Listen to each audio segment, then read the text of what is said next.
Bismillahirrahmanirrahim. Welcome to online class in Metropolitan Foundation School. My name is Rosina Rafiq and I will teach you maths for class 7. And this is our new session book, class 7. Open your book, page number 6, chapter number 1, operation on sets. In this unit, students, you will learn to define a set, about the set operation, union, intersection and difference of two sets. हमारी first video में हमने आपको बताया कि sets किसे कहते हैं.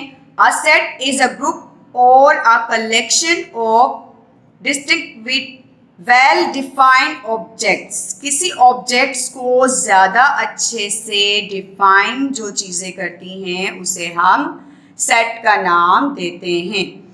First video में हमने आपको ये भी बताया कि सेट कितने टाइप्स के होते हैं. हमने आपको बताया कि एम्प्टी सेट होता है, फिनिट सेट होते हैं, इनफिनिट सेट होते हैं और इक्विवेलेंट सेट होते हैं, इक्वल सेट होते हैं.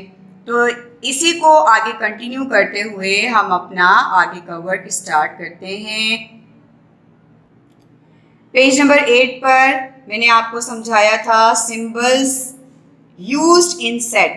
सिंबल्स बताए थे कि इसे इक्वल कहते हैं, नॉट इक्वल कहते हैं.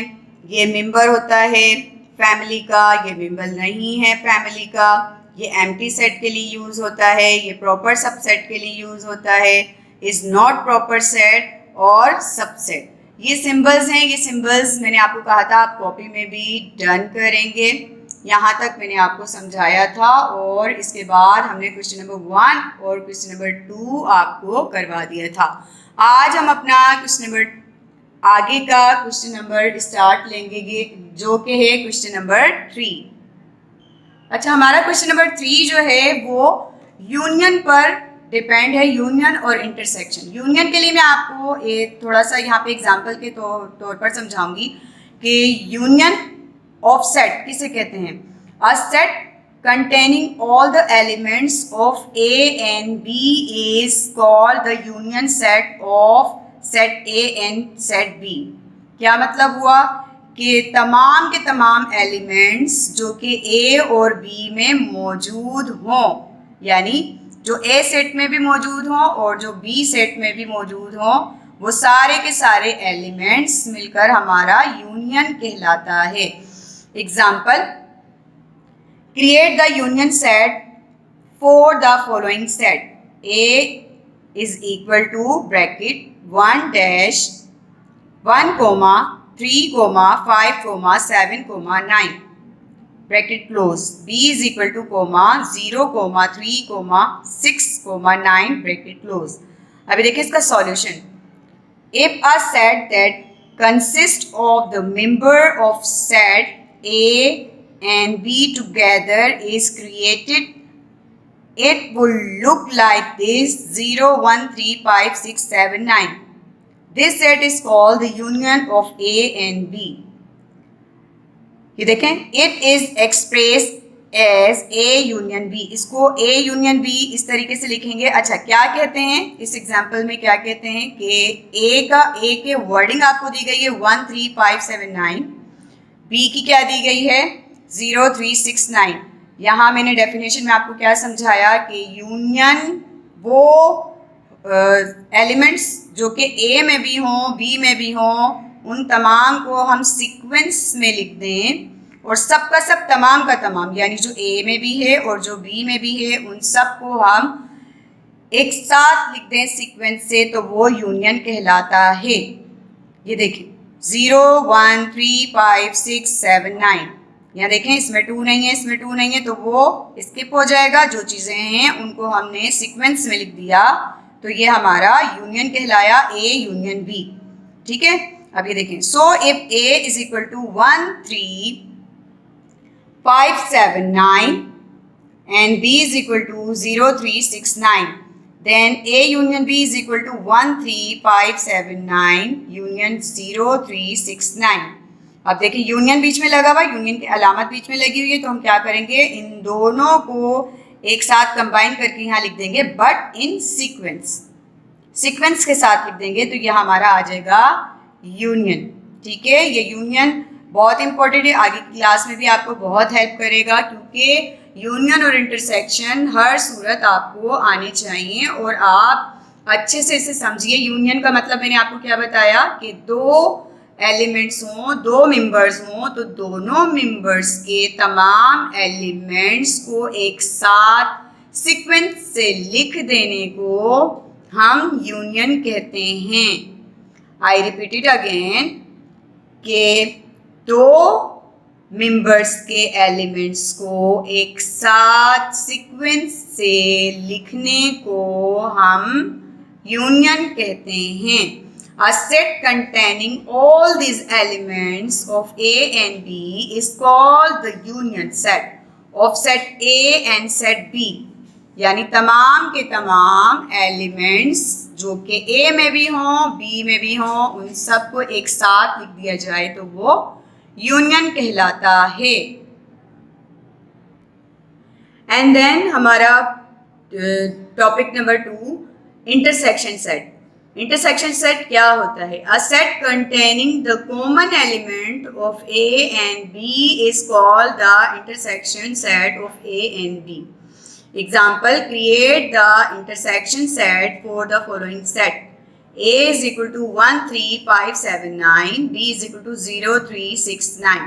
Solution: if a set that consists of the member belonging to both A and B is created, it would look like this: 3 and 9.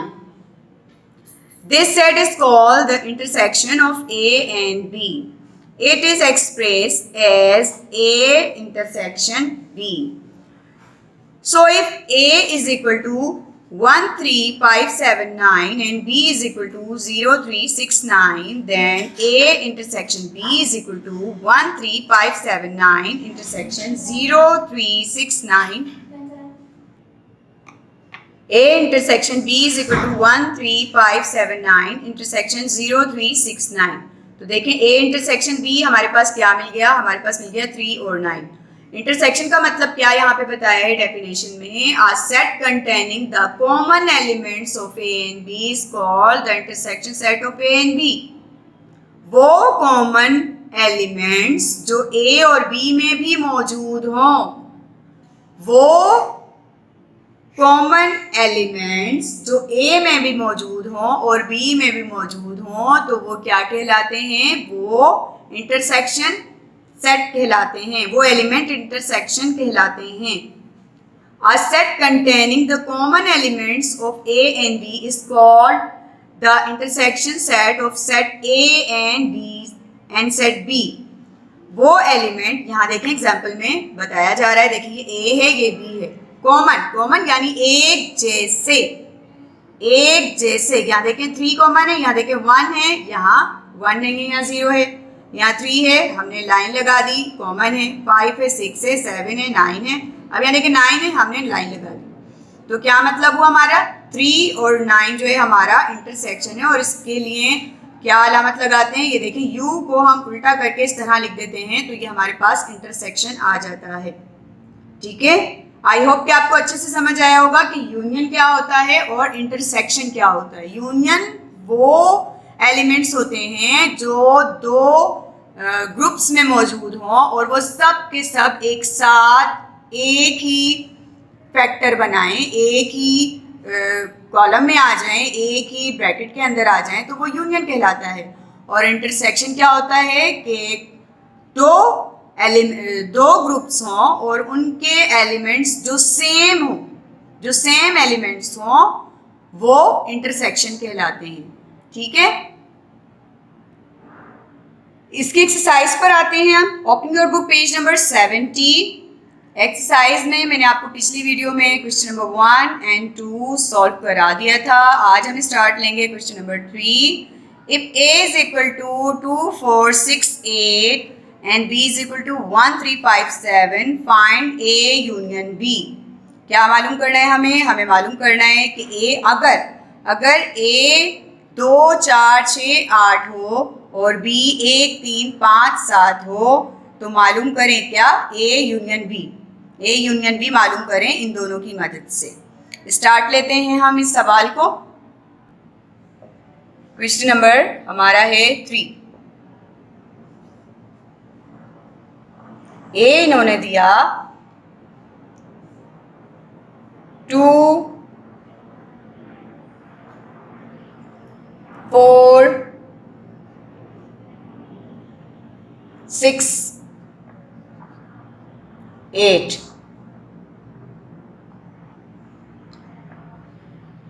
और बी दिया इन्होंने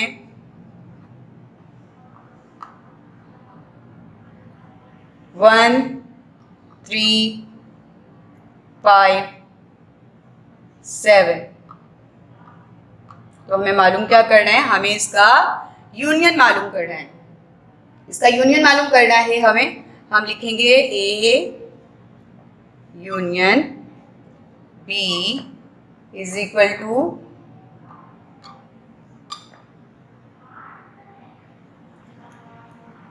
2 4 6 8 ब्रैकेट क्लोज। अब यहाँ हम यूनियन की अलामत लगाएंगे, ठीक है, और फिर हम अपना बी उतारेंगे जो कि है 1 3 5 7, ठीक है। अब देखें दोनों फैक्टर हमने, दोनों ग्रुप्स हमने लिख दिए, ये ए और ये B. A union B is equal to, अभी देखें यही बात मैंने आपको समझाई थी कि दोनों ग्रुप्स की अलामतों को, रकमों को एक साथ लिख दिया जाए। यहाँ देखें 2 से शुरू हो रहा है, यहाँ 1 से शुरू हो रहा है, तो हम क्या लेंगे, पहले 1 टिक डाल देंगे। 1 2 3 4 5 6 7 8, ये हमारा आ जाएगा आंसर। क्या क्या हमने इस सवाल में, हमने इस सवाल में दोनों ग्रुप्स लिखे, ग्रुप ए भी लिखा, ग्रुप बी भी लिखा, ठीक है।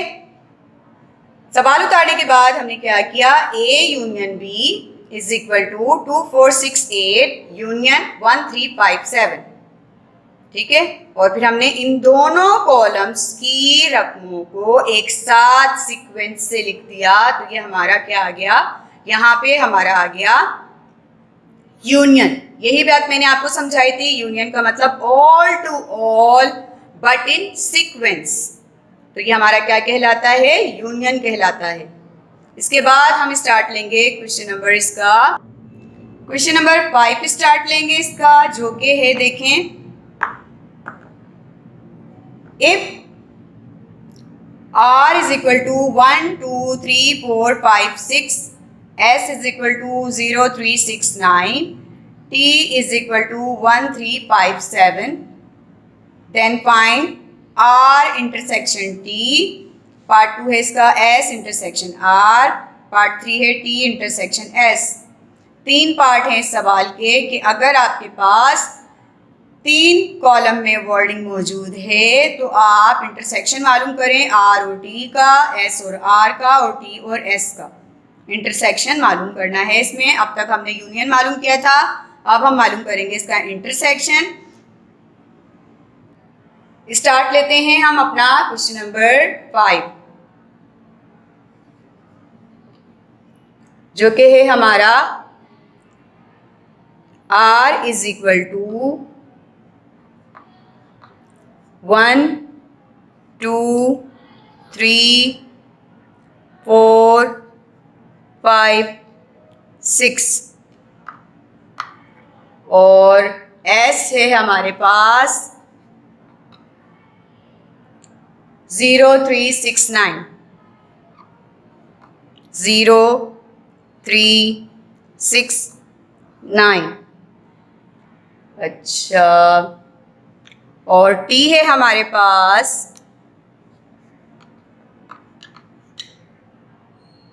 1 3 5 7।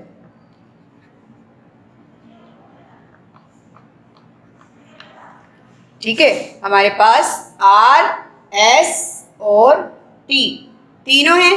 हमें मालूम क्या करना है, फाइंड क्या करना है, पहला पार्ट मालूम क्या करना है हमें, R इंटरसेक्शन T मालूम करना है। R एंड इंटरसेक्शन के लिए मैंने कहा ना U को इस तरीके से लिखते हैं जैसे A लिखते हैं ना, R इंटरसेक्शन T। ठीक है, हम क्या करेंगे, सबसे पहले R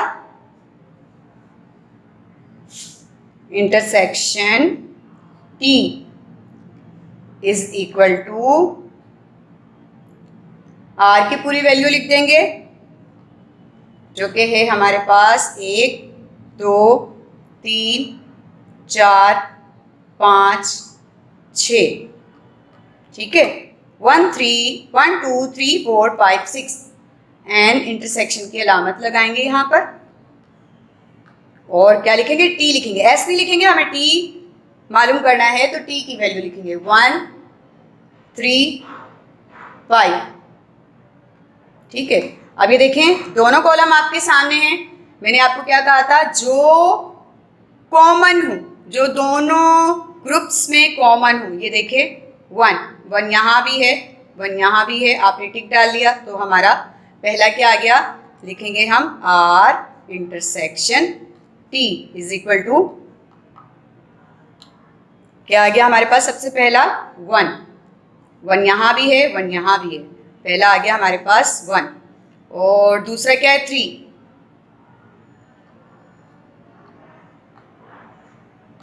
ठीक है, ये आ गया हमारे पास इसका आंसर। क्या किया हमने इस सवाल में, दोबारा से दोनों सवाल समझाऊंगी क्योंकि आगे के सवाल जो हैं वो इन्हीं इंटरसेक्शन को ही लेके चलेंगे। R इंटरसेक्शन T, हमने R की पूरी वैल्यू लिख दी, T की पूरी वैल्यू लिख दी, जो दोनों में कॉमन था उसके ऊपर छोटा छोटा सा टिक डाल दिया और 1 टाइम लिख दिया।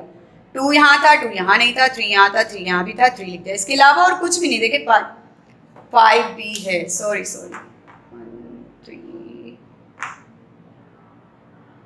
5 भी है।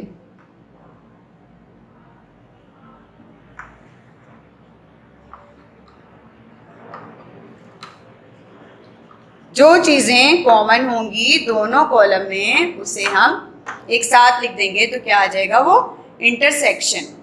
ठीक है, जो कॉलम 1 में भी हो और जो कॉलम 2 में भी हो वो क्या कहलाएगा, वो कहलाएगा आपका इंटरसेक्शन। ठीक है, इसी तरीके से दूसरा सवाल जो है S और R मालूम करना है। सबसे पहले हम S की पूरी वैल्यू लिख देंगे जो कि है 3 0 3 6 9,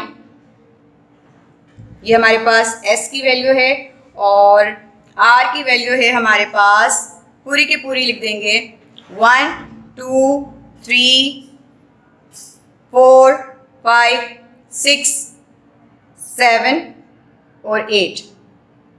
ठीक है, हमें S और R का इंटरसेक्शन मालूम करना है तो हम अलामतें लगाएंगे S intersection R is equal to पूरी की पूरी वैल्यू लिख देंगे, यानी पहले S की वैल्यू लिख देंगे जो कि है हमारे पास 0 3 6 9। अलामत लगाएंगे हम इंटरसेक्शन, यहाँ पे जगह नहीं है मैं यहाँ लिख रही हूँ 1 2 3 4 5 6 7 8।